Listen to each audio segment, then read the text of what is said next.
Hi, my name is Ayana and I'm doing my honors project for special education on the case study of Pedro Martinez. Pedro Martinez is 10 years old in the third grade who struggles with behavioral issues, but he is also artistically inclined and has an optimistic personality. Pedro's grandparents came from Mexico to the US, and his mother is able to speak fluent English and Spanish, but when she's around her children, she speaks mostly English, which Pedro is fluent in. Pedro's mother is a single mother who works two jobs. She works two jobs to provide for her four children, and she tries her best to help Pedro when she can.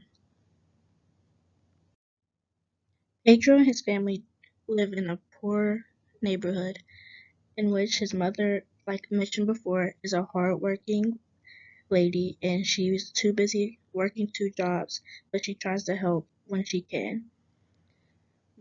Pedro's mother wants to see progress in school and she wants the proper academic techniques to be in place to help him improve in the areas that he struggles in. For the strengths of Pedro, he has good attendance and he respects the people who are in authority around him. Family-wise, his mother is aware of her son's academic struggles and she wished to see him succeed. However, it is unknown that if she knows about his behavioral issues or not.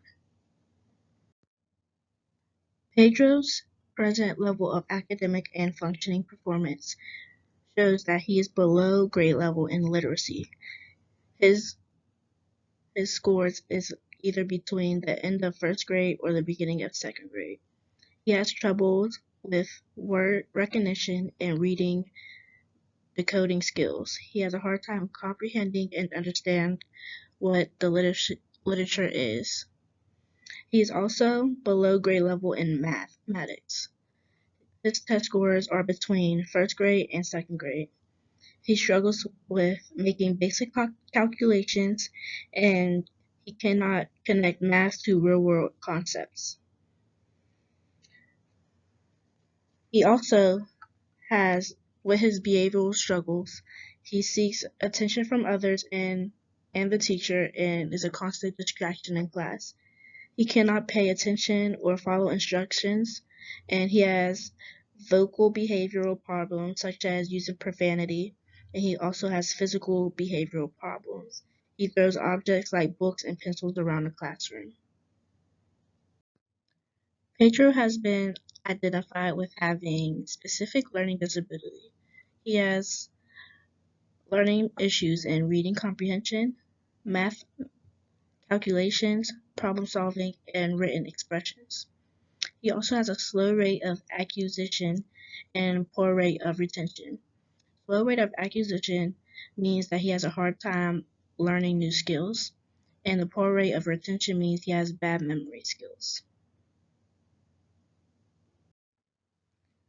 For services, Pedro qualifies for IEP, which is an individualized education program.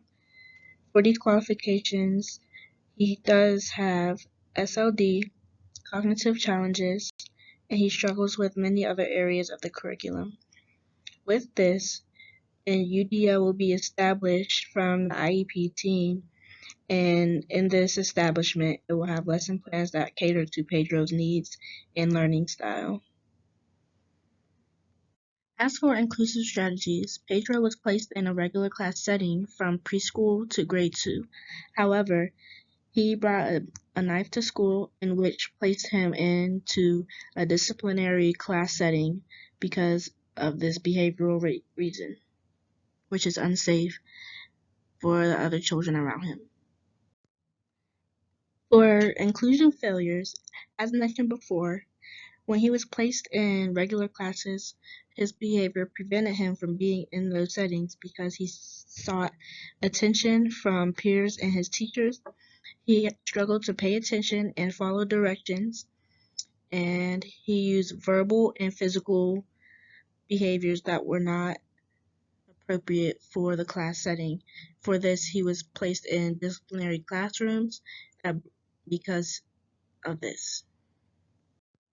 Some of the teaching strategies I'd use for Pedro is having a daily outline of tasks for him to stay on track with.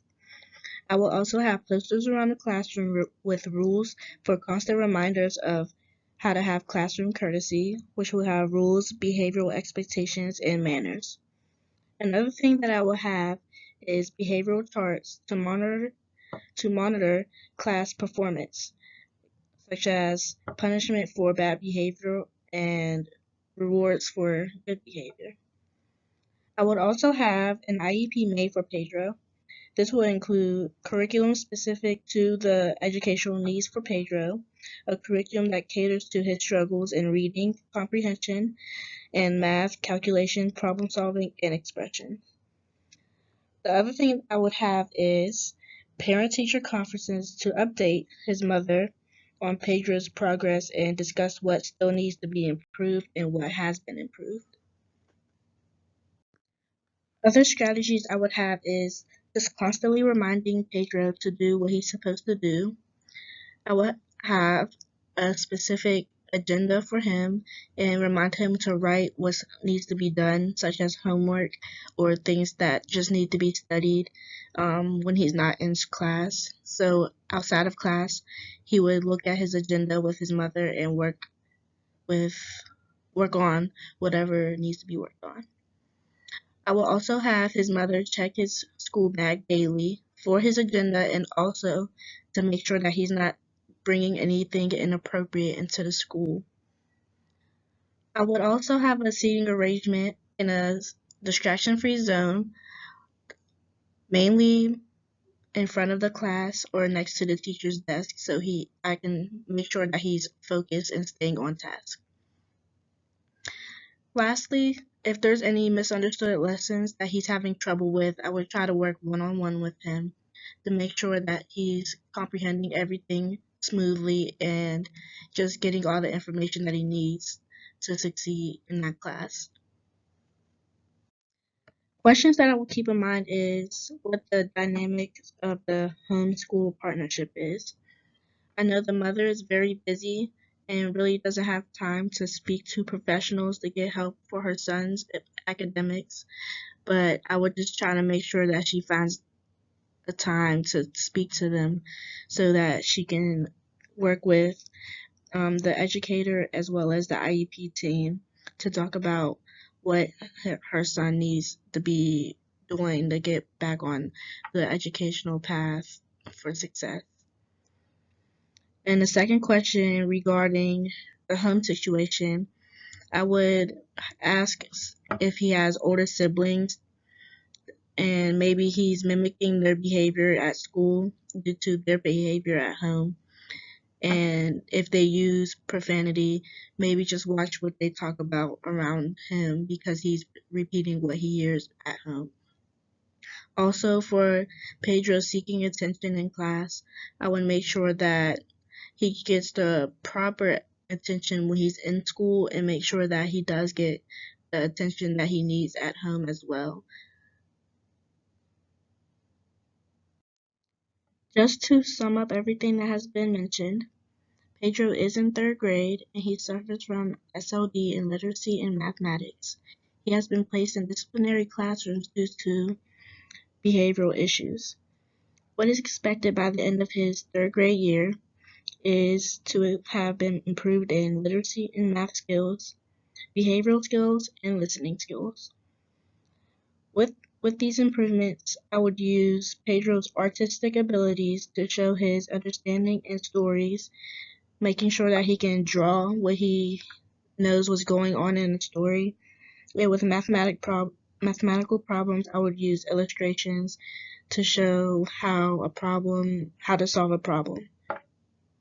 Thank you for listening to my case study on Pedro Martinez, and enjoy the rest of your school year. Thank you.